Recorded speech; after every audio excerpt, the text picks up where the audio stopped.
Olá pessoal, boa tarde, sejam todos bem-vindos à nossa segunda videoaula, onde a gente vai trabalhar o laboratório de Química Analítica e algumas técnicas de semi-microanálise. O laboratório de Química é similar à cozinha da casa da gente, onde a gente tem disponível tubulação de água, de gases, eletricidade, boa iluminação, boa ventilação. Então, essas características são importantes para que a gente possa realizar os nossos experimentos da forma mais segura possível. A gente tem aí na figura a planta de um laboratório de química. Vamos abordar algumas características desse laboratório. A primeira, todo laboratório tem que ter uma entrada grande, uma porta, geralmente são duas portas, e essas portas, por questão de segurança, sempre devem abrir para fora. Em todo ponto que você tiver do laboratório, sempre vai ter duas opções possíveis para você sair do laboratório. A gente tem as bancadas ao redor das paredes, onde a gente tem alguns instrumentos de laboratório, as capelas aqui do lado, micro-ondas, chama de aquecimento, banho-maria, mufla, estufa, evaporador rotativo, rotoevaporador, aquecedor mecânico. Aqui a gente tem outra salinha, uma antessala com espectrofotômetro, destilador. A gente tem as bancadas no meio, onde a gente faz os experimentos. Nessa bancada a gente tem essa estrutura aqui maior, que a gente chama castelo, é como se fosse uma estante.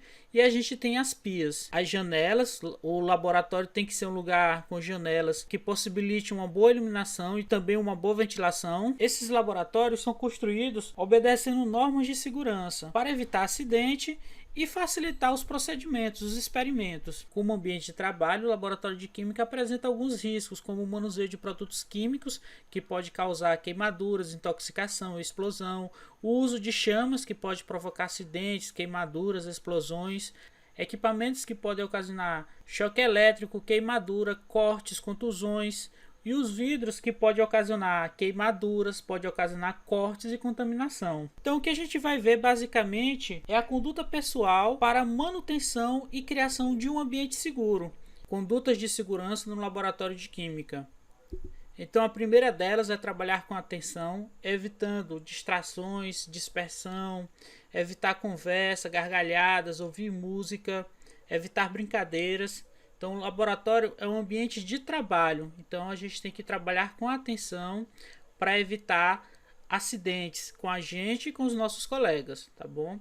Qualquer problema que houver no laboratório, quebrou alguma vidraria, precisa de ajuda, está com dúvida no manuseio de algum equipamento ou reagente, chame o técnico e o professor, que eles vão saber lidar com a situação. Usar calçado fechado, sempre sapato fechado. Evitar o uso de chinelas, sandálias, sapatilhas. Usar avental de mangas compridas, confeccionado em algodão.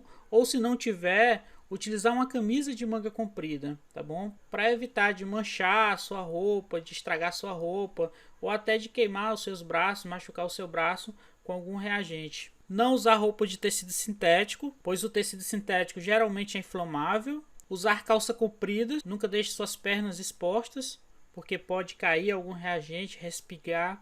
Então, preferencialmente, vá de calça ou saia comprida. Usar os EPIs apropriados nas operações que apresentem riscos potenciais. Então, em cada prática que vocês forem fazer, cada experimento, listar quais são os equipamentos, quais são os reagentes, o que eu vou utilizar no laboratório que me oferece risco e quais são os EPIs que eu utilizo para evitar esse acidente. Então, uso de máscara, uso de óculos de segurança, uso de bata, de luva, de protetor facial, de máscara de gases. Então, para cada situação, vocês vão ter que ver quais são os EPIs necessários e vão se utilizar desses EPIs para evitar acidente. Armazenar reagente em local adequado. Pessoal, muita atenção. Nunca guarde equipamentos nos seus armários, nos armários de roupas. Os reagentes têm que ser guardados no local apropriado para os reagentes. E depois da prática, ele deve ser levado até o almoxarifado para ser armazenado. E tomar cuidado também para não armazenar reagentes juntos que têm incompatibilidade química, pois corre o risco de acontecer um acidente. Nunca pipetar com a boca. Sempre que vocês forem pipetar, utilizar a pera ou o pipetador. Evitar essa prática. Vocês, no laboratório de química, vocês nunca devem colocar nada na boca, tá bom? nenhum equipamento, não deve consumir alimentos, não deve fumar, não deve beber água. Então, o laboratório é um ambiente de trabalho. Você não pode se alimentar, não pode fumar, não pode beber naquele ambiente. Se vocês tiverem essa necessidade, vocês têm que lavar as mãos, tirar a bata, sair do laboratório, se alimentar, se limpar de novo e voltar para o laboratório, tá bom? Evite se alimentar dentro de qualquer laboratório, seja ele de química, de biologia, de solos. Laboratório não é ambiente para se alimentar. Não levar as mãos aos olhos e à boca quando estiver trabalhando com produtos químicos. Dentro do laboratório, evitar ficar coçando os olhos, passando a mão no nariz ou na boca, porque pode ocasionar uma irritação, uma alergia, tá bom? Você se contaminar com alguma substância tóxica. Então, sempre que você estiver no laboratório, evitar passar a mão no rosto e quando sair do laboratório, sempre lavar as mãos. Não usar lente de contato para evitar que vapores irrite a lente de contato, irrite seus olhos. Evitar o uso de maquiagem pelo mesmo motivo. Quem tem cabelos compridos devem estar sempre amarrados para trás.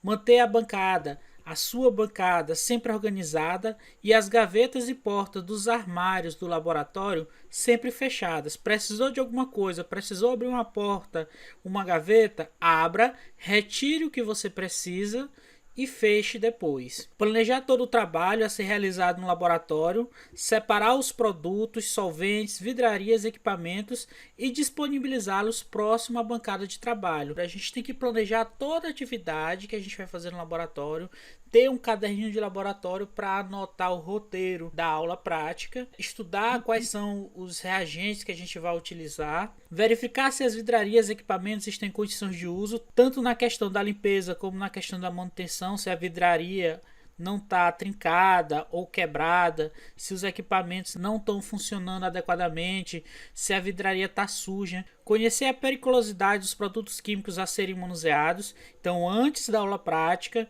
vocês vão receber o roteiro e aí vão pesquisar quais são os produtos químicos que vão ser utilizados na aula prática e a partir daí ver nos manuais, nos livros, handbook, estudar sobre esses reagentes, quais são os riscos que eles oferecem à nossa saúde. Atenção e cuidado no manuseio de produtos químicos. Então, alguns procedimentos de segurança. Manter as bancadas sempre limpas e livres de material estranho ao trabalho.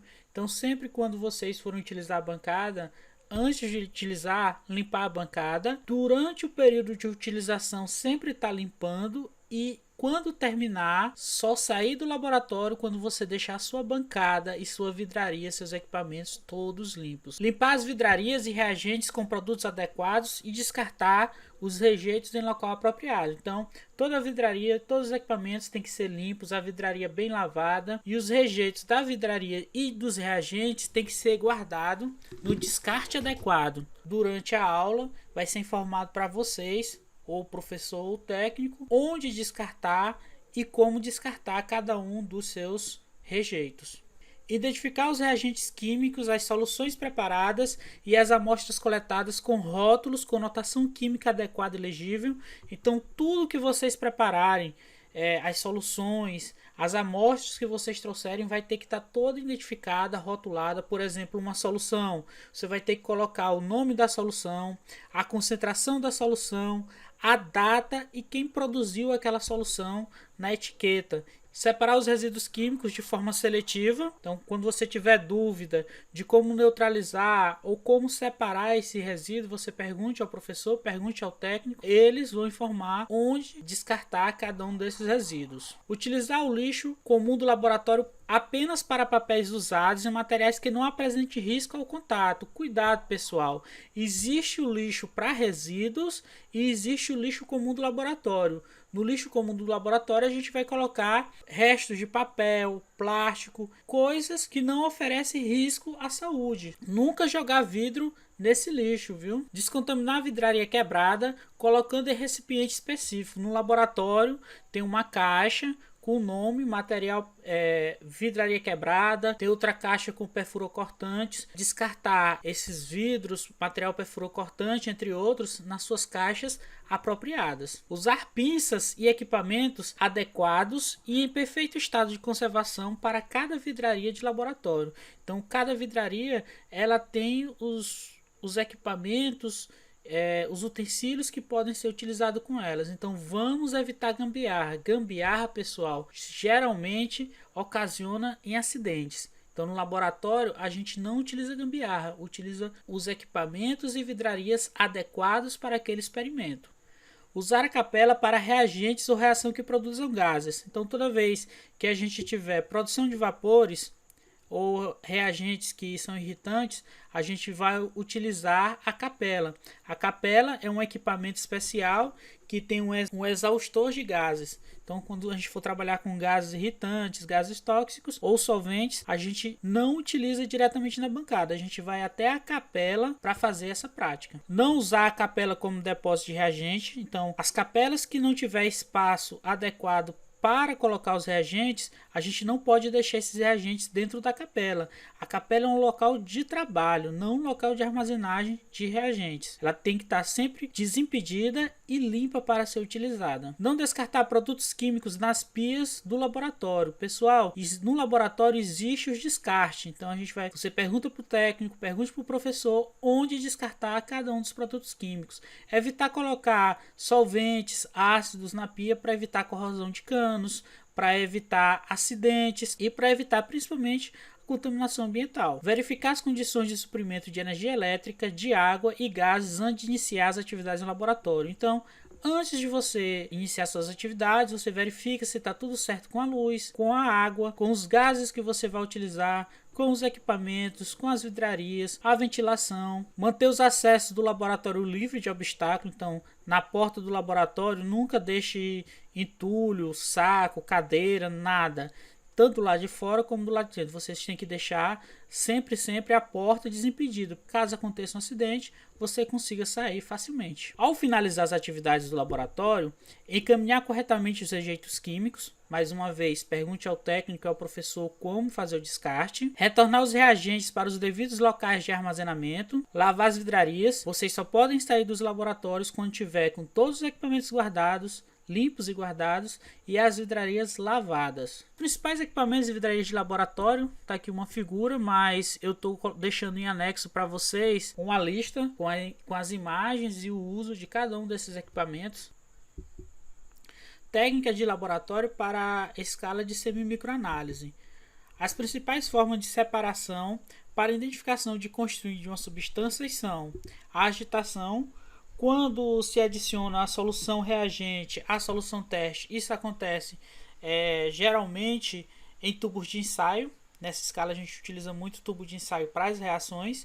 Então é importante que se agite essa mistura para que a reação aconteça de forma mais rápida. Precipitação é o processo de formação de sólido ou precipitado quando duas soluções são misturadas. Centrifugação, quando se quer acelerar o processo de precipitação. Então a gente vai colocar o tubo de ensaio numa centrífuga, ligar, e o processo de precipitação vai ser acelerado, o precipitado vai ficar no fundo e a parte líquida, que a gente chama de sobrenadante, vai ficar em cima, e assim fica fácil separar o sobrenadante do precipitado. A precipitação completa é uma condição importante na análise sistemática, e ela pode ser observada quando a gente adiciona a solução, que tem o precipitado, gota a gota do reagente precipitante. Se continuar turva, é porque a precipitação ainda não foi completada.